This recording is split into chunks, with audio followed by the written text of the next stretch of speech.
Bonsoir à tous. Tout d'abord, merci à Artaïs pour l'invitation et puis merci aussi à François d'avoir accepté de jouer le jeu et de tirer avec vous quelques cartes, quelques fils dans la discussion. Euh, Moi, je suis artiste actuellement en résidence à la Cité internationale des arts depuis juin dernier.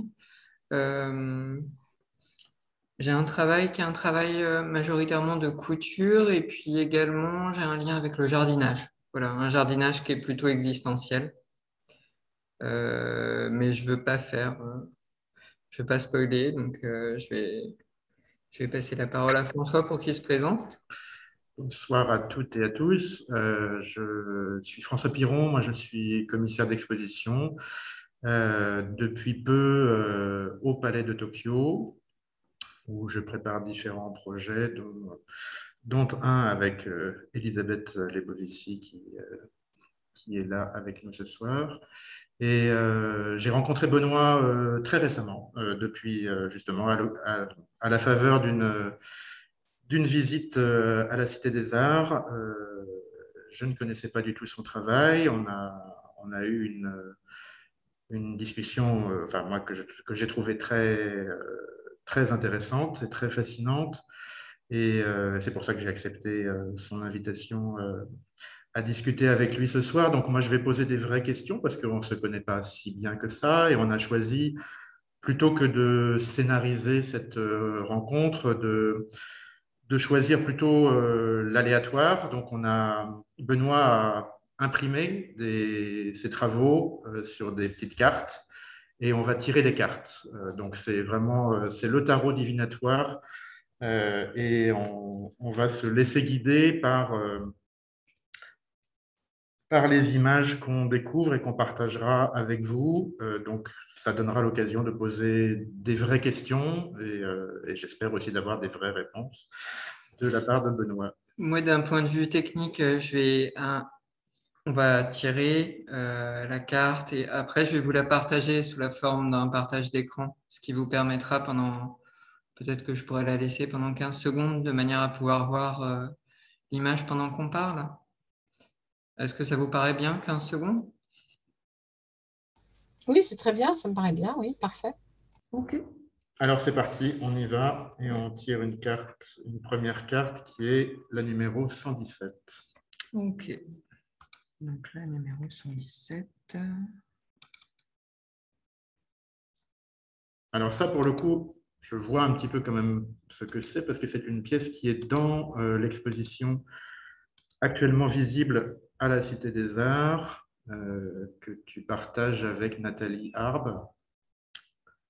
Et c'est une pièce qui reflète une de tes collections, qui est une collection de savons.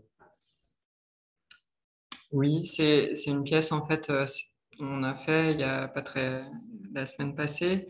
On a été invité par Ewen Chardonnay et Nathalie Chapétressine euh, à la Cité des Arts lors d'un colloque Art for Med, qui est un colloque sur l'art et le médical. On a été invité à faire un talk et finalement on a décidé de donner à de donner à cette discussion euh, une scénographie et une expérience en accueillant les gens, tout d'abord les gens du colloque, mais en fait ça s'est ouvert et c'est devenu une exposition. Nathalie Arbe est scénographe et artiste. Elle travaille la scénographie, elle vient de Beyrouth. Elle travaille pas mal sur ce qui fait le home, l'intimité dans l'espace public. Et moi, j'ai plutôt tendance à travailler sur l'intériorité dans un autre espace qui finalement est un espace public, c'est-à-dire l'hôpital. Et on a réalisé ensemble ces savons, qui sont des savons comme ça, qu'on a coulés dans des briques. Euh, ce qui m'intéressait vraiment au niveau du savon, c'est que les deux composantes sont la soude caustique qui dissout les corps et l'huile qui sont capables de les nourrir. Et en fait, par la saponification, par le processus et les courbes de température, on arrive à une sorte d'union à une tension qu'on a mis, qu'on a agencée sous la forme d'une tourelle, d'un pilier, étant donné que la chambre de Nathalie était juste au-dessus de la petite galerie, elle dormait juste au-dessus, et donc on a calé en fait dans une sorte de colonne un peu Brancusi, mais nettement plus précaire et avec un matériau de construction qui est capable de s'éroder. Il ne reste plus rien quand on a utilisé le savon. Alors, avec le savon aussi vient, je crois, une idée qui est quand même très récurrente dans tes préoccupations, qui est le soin. Qui est le soin, mais un soin qui soit existentiel, c'est-à-dire qui intègre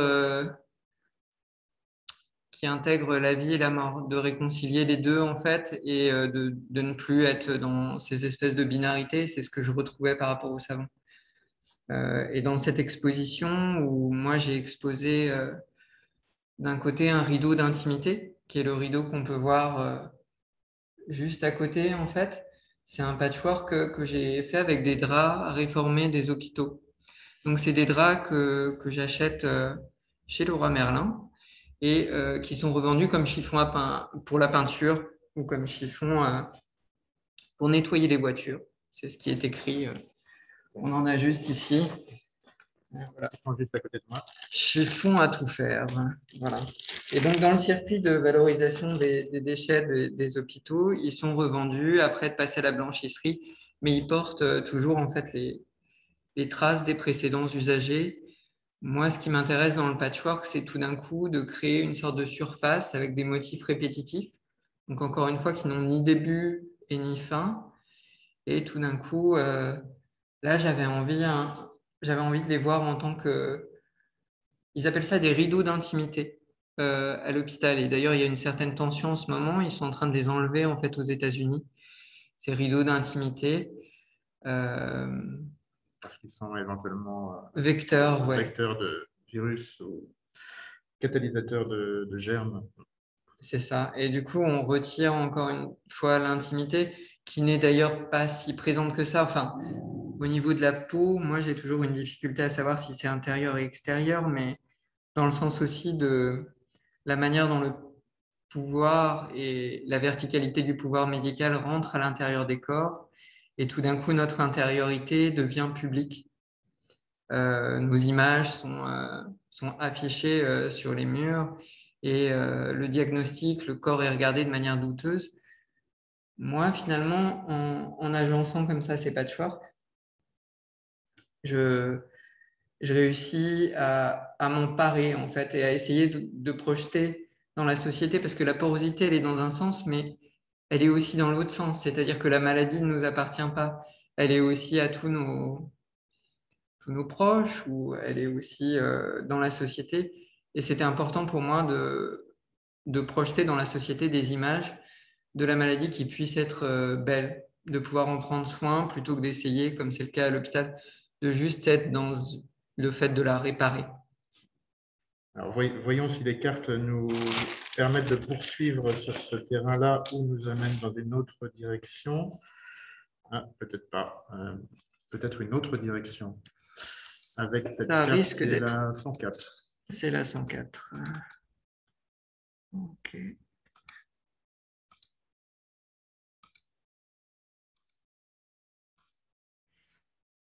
Alors là, par contre, je te laisse commencer parce que je ne sais pas du tout ce que c'est. Oui, en Une fait, casquette. la vie et ma manière de créer. Je suis en diagnostic d'une potentielle maladie neuromusculaire après avoir eu un cancer du rein. Petit, j'ai eu une leucémie au moment de l'affaire du sang contaminé. Donc, mon histoire a tout d'un coup rencontré une histoire plus grande. Et avant, j'avais eu une méningite à la naissance.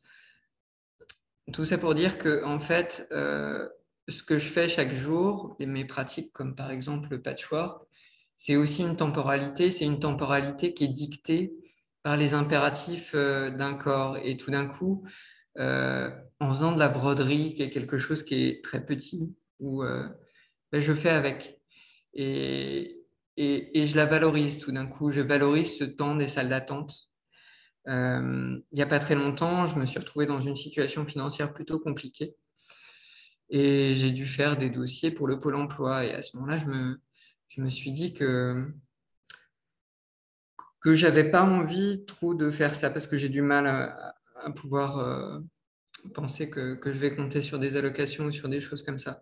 Mais pour me motiver à faire le truc, en fait, je me suis acheté une casquette Lacoste rouge et j'ai brodé le sigle du Pôle emploi en bleu et blanc dessus. Et tout d'un coup, faire ce dossier, ça avait du sens. Ça avait du sens pour moi. Mais si les choses ne rentrent pas dans ma pratique, en fait, elles n'ont pas vraiment d'existence, elles n'ont pas de sens. Du coup, voilà pourquoi j'ai acheté une casquette Lacoste pour m'aider à réaliser un dossier de demande d'allocation. Ça paraît peut-être anecdotique, mais ça dénote aussi que être, être malade, c'est aussi être dans une relation avec l'institution d'une dépendance très particulière. Effectivement, et mon travail plastique, en fait, là, je suis arrivé à un stade où je ne peux plus faire autre chose qu'être artiste. J'ai plus la capacité physique de faire autre chose. Donc, c'est pour moi, enfin, ça fait vraiment partie de mettre en place une sorte d'économie d'atelier aussi. Et puis, je trouvais ça intéressant aussi, un peu comme les coureurs automobiles, d'avoir tous mes sponsors. Je m'étais dit que j'aurais pu faire la Sécu aussi, ou sur toute une. Et puis, sabrer le champagne au moment où j'ai enfin mes indemnités, comme avec une course de F1. Continue Oui. avec la 03, qui là est une œuvre assez emblématique de ton travail, qui a été montrée à plusieurs reprises, qui a eu plusieurs formes d'existence. Peut-être d'abord tu en racontes un peu la généalogie. Alors, c'est une œuvre que j'ai réalisée dans le cadre des programmes de résidence de la Fondation d'entreprise Hermès. Après un moment en immersion, qui avait dû durer 2 semaines, où j'ai pu découvrir un petit peu tous les différents maillons de la filière, j'ai commencé à réaliser ce lit, qui est un lit, une sorte de métier à tisser les rêves. Donc, tout autour, il y a des bobines de fil de soie. C'est un lit avec une mousseline de soie avec une induction. J'ai travaillé les motifs en fait j'ai eu accès aux archives. Donc c'est des archives qui sont vraiment intéressantes parce qu'il y a des choses comme des robes de Sainte Vierge du XIVe siècle et puis il y a tous les rubans des soyeux lyonnais. Ils ont acheté toutes les archives. C'est un lit qui est un lit cosmogonique avec tous les ingrédients pour passer une bonne nuit.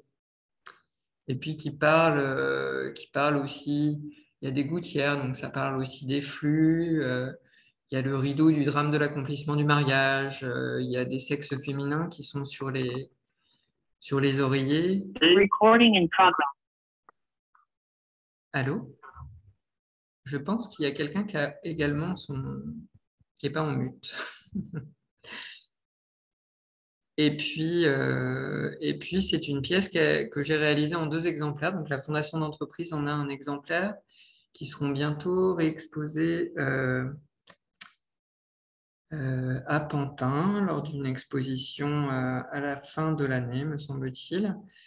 Et je l'ai montré également à Tokyo, à Séoul, à Juvisy, à Ivry-sur-Seine, aux tanneries dernièrement. Voilà. Mais quelque part, c'est à une période où je n'avais pas conscience véritablement du lien que j'entretiens et que j'entretenais avec la maladie. Mais je faisais déjà que des cabanes ou que des lits, ou je faisais que des voyages immobiles. Je m'intéressais à cette position qui est une position alitée. Voilà. Non, mais c'est une pièce que je trouve absolument formidable parce elle est transformatoire. C'est un lit complètement fantasmagorique qui fait de cette position allongée, solitaire, aussi un espace de fête, un espace de un espace vraiment joyeux et jubilatoire. Et ça me semble être tout à fait, oui, tout à fait toi, en fait, cette manière de transformer ce qui... tu as la conscience des formes d'aliénation dans lesquelles tu te retrouves régulièrement, mais en même temps, il y a vraiment ce désir de transformer, de métamorphoser cette expérience, d'en tirer profit. Euh, je peux comparer ça, par exemple, avec cette pièce qui formellement n'a strictement rien à voir, mais qui est l'enregistrement du silence de ta chambre d'hôpital que tu as fait récemment, euh, qui, où c'est un silence évidemment qui n'est jamais un silence, hein. C'est un silence qui est rythmé par des tas de bruissements, de tintements des machines, des check-up réguliers et qui en fait un espace complètement habité et encore une fois complètement fantasmagorique, je trouve. Donc c'est toujours quand même comment aussi stimuler un imaginaire euh, et, et pas seulement indexé sur des conditions sociales. On continue? Oui. Alors là, c'est très abstrait. 44. Alors, 44.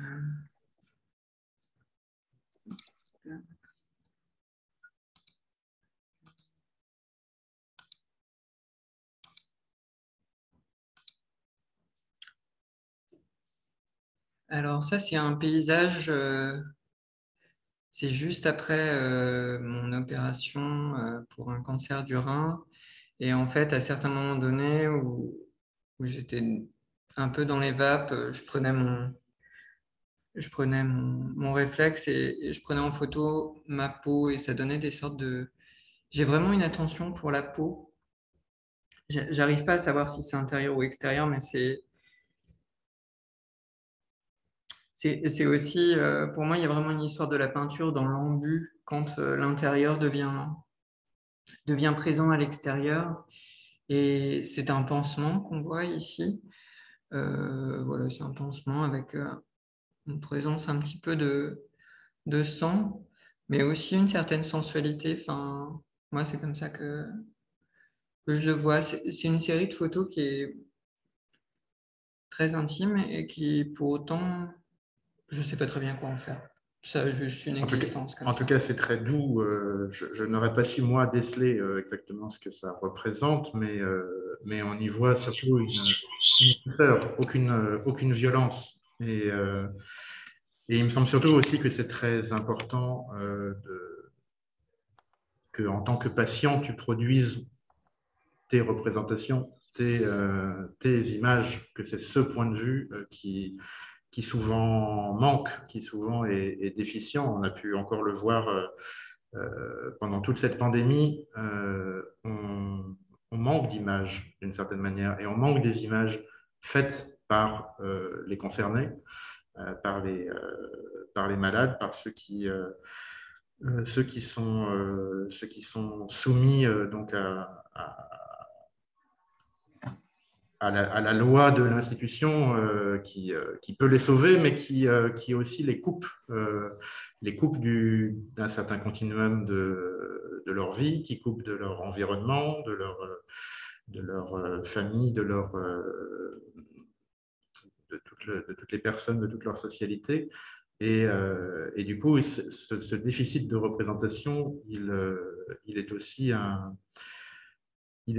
c'est aussi un objectif, je trouve, de ton travail que de produire des formes de représentation de cet espace qui souvent reste très opaque. Oui, et se servir de ça comme se servir de la maladie comme d'un moteur, évidemment pour en donner des formes de représentation, mais aussi pour continuer. Il y a vraiment une interdépendance entre la maladie et la création. Ça devient une énergie pour moi. Et l'idée était juste, là en l'occurrence, entre deux doses de tramadol, de réussir à faire un focus tout en, sur quelque chose pour continuer à produire, même à travers ce type de circonstances. Ça me fait penser par association d'idées, pendant que je cherche une carte, à toute une série de photos qu'Isa Gensken a prises à l'hôpital aussi, qui sont des photos très banales des objets, de la chambre, etc., mais dont on sent qu'il s'agit de reprendre de la force pour elle en produisant des images dans cet environnement-là. Alors là, la photo que j'ai sortie, c'est la 48. C'est la Où là, ça va nous permettre 48. de passer à autre chose. C'est vrai. Ça n'a pas grand-chose à voir, mais quand même un petit peu finalement. Enfin, disons qu'il y a une certaine cohérence. Ça, c'est un échinopsis. C'est un cactus à floraison nocturne, donc, que j'ai photographié le matin très tôt. Depuis tout petit, je me suis intéressé en fait aux vampires. C'est-à-dire que dans le service, des mathos du Kremlin-Bicêtre où j'étais soigné, le motif du petit vampire était vraiment une manière de monstrer la maladie. Il y avait beaucoup de... De la dédramatiser aussi un peu. Oui, ben de la monstrer, c'est-à-dire de lui donner tout d'un coup une apparence de monstre, certes terrifiant, mais qu'on peut regarder tout d'un coup dans les yeux. Dans le terme de montrer et monstrer sont similaires étymologiquement par le passé. Et du coup, je m'intéressais vraiment aux vampires. Je dormais les bras croisés comme un vampire bavarois. C'était écrit dans un de mes livres d'enfants. Et c'était un thème qui était qui était plutôt populaire parmi les enfants à l'hôpital. Et bon, moi, j'avais une leucémie, c'est le sang, les hémophiles aussi. Il y a toujours cette idée de pénétration de la seringue qui vient. Et finalement, je me suis intéressé aux cactus à floraison nocturne parce qu'ils sont fertilisés par les chauves-souris. Et je tiens à préciser que je m'intéressais aux chauves-souris avant l'épidémie du coronavirus, mais je vais chercher d'ailleurs un objet qui est assez...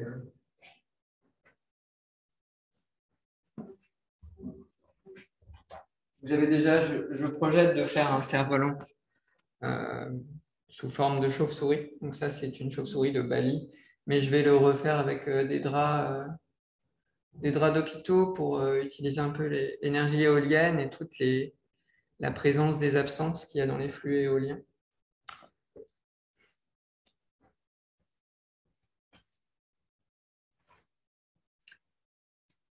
Et ça nous amène aussi à une pratique qui est quand même très essentielle chez toi, de travail avec les plantes. Effectivement, ce qui m'intéresse dans les plantes, c'est que j'ai commencé à m'y intéresser parce que ma copine m'a mis dans les mains un livre d'Eric Jarman, Chroma. Et en fait, c'est par Derek Jarman que je suis arrivé véritablement au jardinage, un jardinage qui est existentiel. Derek Jarman, c'est un cinéaste queer qui avait le VIH-Sida et qui, lors des derniers moments de sa vie, a acheté à Dungeness, dans le Kent, une petite maison. Ouais, il disait que c'était le support idéal de la désolation, c'est-à-dire qu'elle était peinte en goudron. Derrière, il y avait une centrale électrique. Les Anglais pensaient que les Allemands allaient débarquer par ici, donc ils avaient complètement constellé la plage de fil de fer barbelé et s'étaient battus par les vents. Et dans ce décor, en fait, à chaque fois qu'il était qui sortait de l'hôpital, il y allait, il a commencé par faire un jardin de cailloux, et puis progressivement, c'est devenu un jardin qui me touche énormément, avec aussi un appel à sa mémoire, à une mémoire des couleurs. Et je vous conseille vivement de lire Chroma, qui pour moi est un des livres sur la couleur les plus bouleversants. Un livre sur la couleur et un livre sur la mémoire de la couleur, puisqu'il l'a écrit au moment où lui-même devient aveugle, il est en train de perdre la vue. Le dernier film qu'il a réalisé, c'est un film monochrome qui s'appelle Blue. Et oui, ce jardin qui donc est passé d'un jardin de cailloux à un jardin assez luxuriant, en fait, de beaucoup d'espèces de plantes qu'il a réussi à faire pousser sur ce terrain, donc oui, assez toxique, en tout cas assez désolé. Il y a vraiment quelque chose qui là résonne sur la question aussi de la maladie. Est-ce qu'on est dans l'ordre du somatique? Est-ce que ce jardin est somatique? Ou est-ce qu'il est aussi le résultat je sais pas, d'une sorte d'effort à ce que quelque chose puisse pousser dans cet espace de la désolation? Les deux probablement sont vrais, mais Et moi, en tout cas, ce que toi tu as fait, c'est d'inventorier ces espèces, de faire un relevé des espèces qui ont poussé dans le jardin de Derek Jarman et de collectionner les graines de ces plantes, de les mettre dans des gélules et de fabriquer ce pilulier qui donc est plein de ces gélules de graines qui peuvent donc essaimer à l'infini les plantes du jardin de Derek Jarman. c'est ça, en fait, ce pilulier, c'est une traduction en fait, de Chroma. J'ai pris un nuancier RAL, donc qui est le nuancier pour les peintures et pour les objets industriels. Et j'ai tenté de faire une sorte de traduction de Chroma des différentes couleurs dont il parle. Et c'est pour ça qu'il y a des petites plages colorées qui sont des fragments de nuanciers. Et à l'intérieur de de ces gélules, en fait, il y a un petit peu de paille coco pour l'humidité, il y a un petit peu d'engrais réduit en poudre, et puis il y a une graine de chacune des plantes emblématiques de Dungeon Nest. Donc, j'ai eu l'heureuse surprise de voir que la gélule que, la gélule que tu avais semée sur ton balcon Ouais, avait déjà ça y est, ça a commencé. C'est le fenouil sauvage qui est sorti en premier. Oui, de manière assez frêle, un petit fenouil sauvage. Mais le fenouil sauvage, c'était pas non plus le fenouil maraîcher. La tendresse d'Eric German par rapport au végétal est énorme. Enfin, moi, ça m'a vraiment touché. Il est vraiment dans cette observation. Je pense que j'ai la même avec les cactus sur mon balcon, dans l'idée que c'est un peu des philosophes. Au quotidien, on les regarde et ils sont dans un mouvement simultané de croissance et de résilience. C'est-à-dire que les deux sont pas séparés, c'est ensemble. On leur coupe une branche, il y en a une autre qui repousse, mais en même temps, c'est toujours la croissance. Mais enfin, moi, je trouve que c'est des philosophes. C'est ce qui rapproche aussi ta pratique du patchwork de ta pratique Ouais. de cette pratique de jardinage. Le patchwork aussi, ça n'a pas de début, pas de fin. C'est un processus de croissance et puis voilà, il y a cet ancrage aussi historique du quilt et de cette dimension de soin et de mémorial qui est partie intégrante de cette pratique de patchwork. Oui, le kilt a vraiment toute une histoire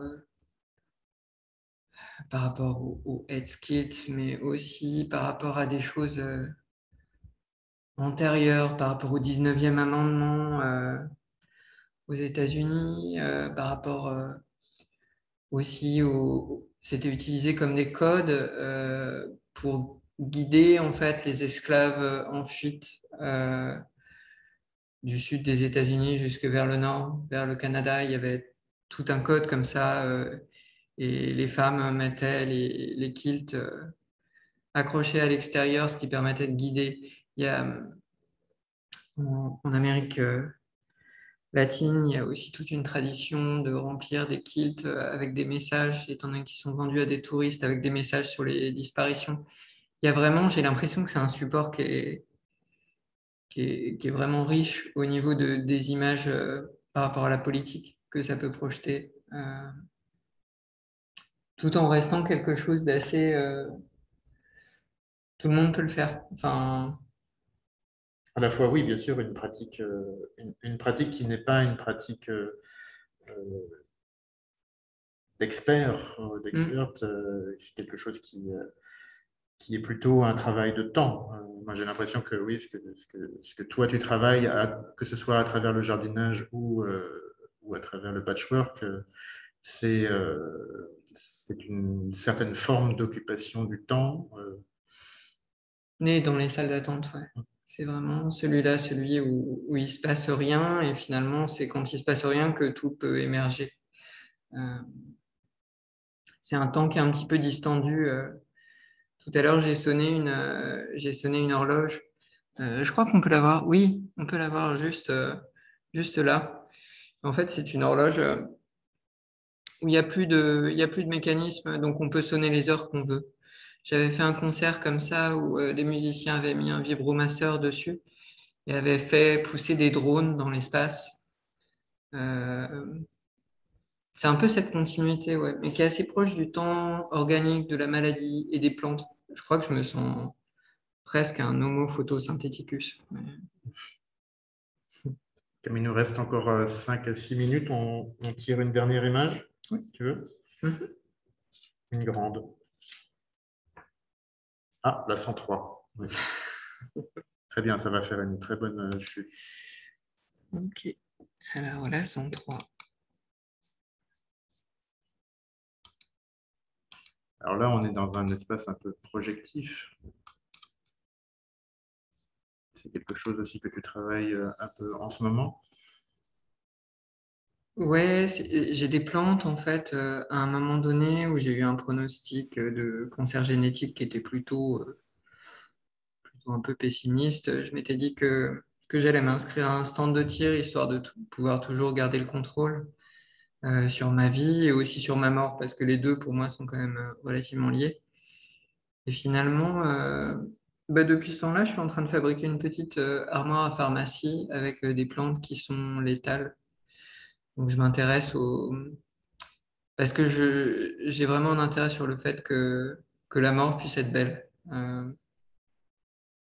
Et je trouve que la mort apportée par des plantes, c'est quand même pas mal.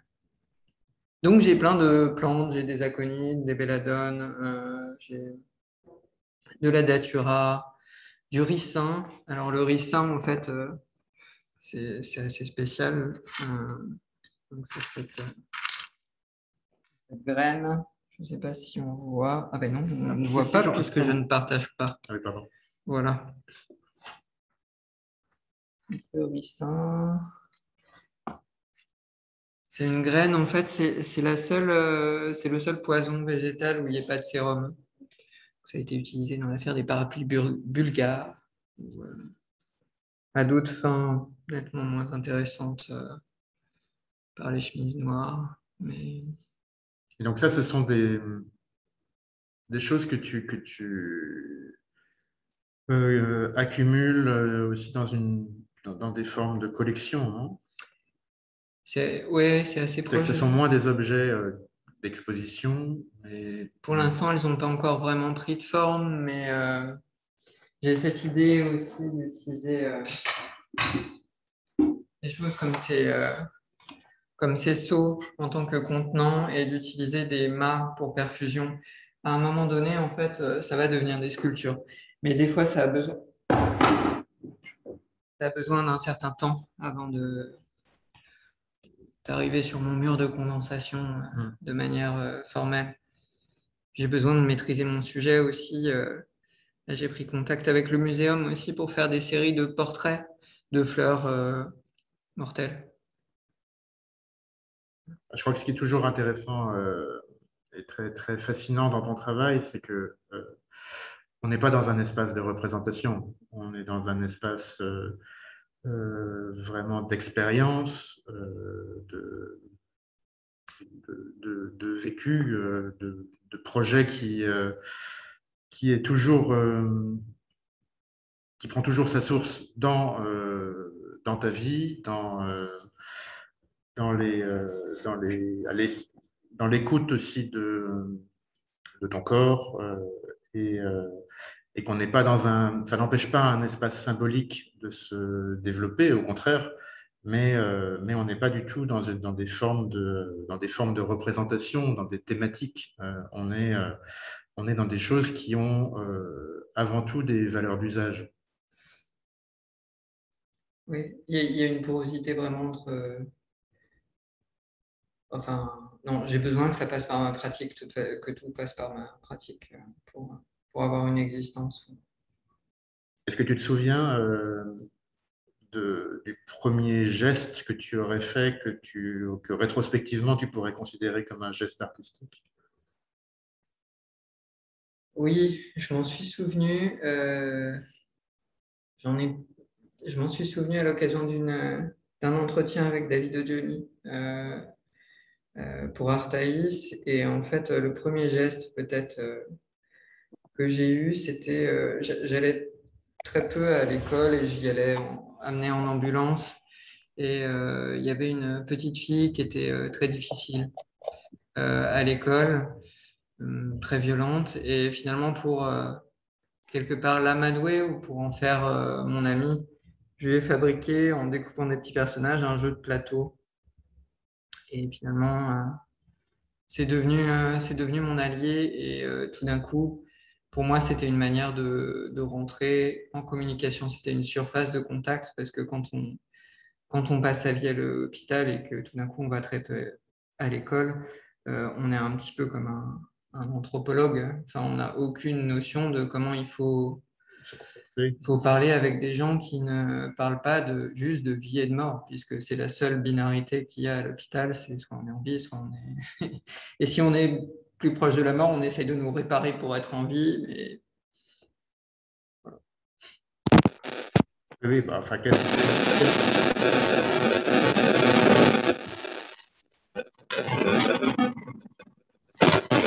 définition en même temps que le fait de pouvoir utiliser l'art comme un moyen de communication. On ne demande pas moins que ça. ouais, surtout avec une autre frixe, quoi. Est-ce que de votre côté, vous avez des questions posées à Benoît? Bah, tout d'abord, merci infiniment pour ce jeu de cartes effectivement prolixe qui donne envie, voilà, de venir dans ton atelier pour tirer d'autres cartes et découvrir d'autres univers. Moi, je voulais revenir peut-être par rapport aux multiples que tu avais proposé à Artaïs, donc ce masque, voilà, pour ceux qui ne connaissent pas, un masque qui était constitué de fragments de draps que tu récupères à l'hôpital. Je voulais savoir, est-ce que ça a donné suite à d'autres, à une série d'autres objets dans la même lignée, ou est-ce que, voilà, où est-ce que tu en es par rapport à ce travail de patchwork qu'on voit un petit peu derrière toi, mais je ne sais pas si les pièces Alors, sont similaires. je vais vous montrer le masque, puisqu'il il faisait partie c'était une carte et François l'a retrouvé. C'est la 89, donc je vais la partager. Comme ça, tout le monde pourra avoir une idée. Il a été très vite sold out, d'ailleurs, il faut dire. Et voilà, c'était ce masque. Ben, disons que pour moi, c'était plus né de. Je vois vraiment l'atelier comme une matrice qui n'a ni début ni fin et qui est capable de produire des objets. Alors, il y a d'autres objets que j'ai réalisés un petit peu dans cet esprit à ce moment-là. comme ces napperons. Voilà, c'est des napperons, c'est des sampleurs. Là, On il ne y en voit a pas deux. bien. Est-ce que tu peux enlever le partage d'écran pour qu'on puisse Oui, te voir mieux, s'il te Ah, mais plaît? oui, pardon. faire le... Oui, on perd le fil. Donc voilà, en fait, c'est Ah oui, d'accord, super. des napperons comme ça, donc avec une doublure. Et puis c'est un motif dessus qui est un motif soufi, en fait, un motif des tours du silence. Parce que j'ai une pratique du dessin qui est, en fait, j'adore la géométrie et faire tourner le compas un peu comme un derviche. On ne connaît pas d'ailleurs ces dessins. Tu les montres de temps en temps ou c'est vraiment voilà, ton archive personnelle? C'est plutôt des dessins qui sont des matrices, encore une fois, hein. ouais, c'est des traces, disons, de mon activité, mais c'est plus une pratique, en fait, une pratique du temps, une manière ouais, une Bon, manière de rendre. il y en a un certain nombre autour de nous, donc ils sont pas cachés. Oui, si vous venez ici, vous les verrez, D'accord. ça c'est certain.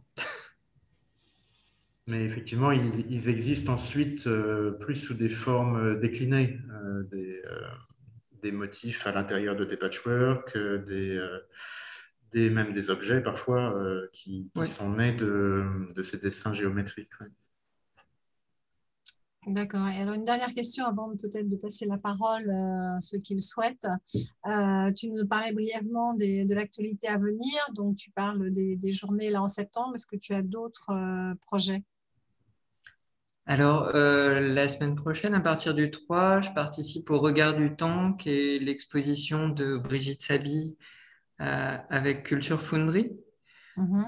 euh, qui sera entre le 3 et le 13, si je ne me trompe pas, mais c'est sur le site de Culture Foundry et moi-même, D'accord. je partage ce type d'informations. J'ai également, là, je suis en train de préparer une autre exposition qui aura lieu sur le 11, 12, 13, où je parlerai d'un autre travail qui est un travail que j'ai fait par rapport à la grande touffe d'herbe de Dürer, où j'ai semé en fait Ah la oui, donc grande tu touffe parlais dans, d'herbe de dans la Dürer. vidéo, j'ai oublié de dire que tu as participé à notre programme vidéo et que les vidéos, effectivement, sont en ligne sur notre chaîne YouTube. Donc voilà, c'était la grande touffe d'herbe de Dürer, Albrecht Dürer. Exactement, c'était cette pièce-là et je lui ai donné une existence peut-être un peu plus architecturale en la semant dans la cour de la Cité internationale. Et je ferai une sorte de médiation peut-être aussi, parce que j'ai un autre travail qui est un travail d'herborisation. En ce moment, je travaille avec les agents de la Cité internationale où on fait comme ça, avec Natacha, des petites séances d'herborisation où il s'agit simplement finalement de prendre conscience des résidents végétaux qui nous entourent dans la cour, dans tous les espaces, et de les nommer. Parce que je pense que quand on commence à mettre des noms sur certaines choses, c'est déjà leur donner une certaine existence. Donc on passe du temps juste à regarder les petites pousses et les trucs et savoir, bah, ça c'est une morelle, ça c'est... voilà. Et donc ce sera une exposition collective, ça les 11, 12, 13, à la Cité internationale des arts qui se passera en rez-de-chaussée, à travers quelques ateliers qui seront ouverts. Je suis en train de préparer aussi pour Anse-Nice une exposition. Anse-Nice, c'est dans la périphérie de Nantes, où là, j'ai semé dans le patio d'un couvent des Ursulines, le centre d'art s'appelle le MA, une grande touffe d'herbe. Euh, un gros tas qui fait 4 mètres par 3 et je vais le semer, je vais mettre à la fois des plants et puis le semer à partir le 5. Donc ça, ce sera visible en septembre, le temps que ça pousse un peu, quoi. Et voilà.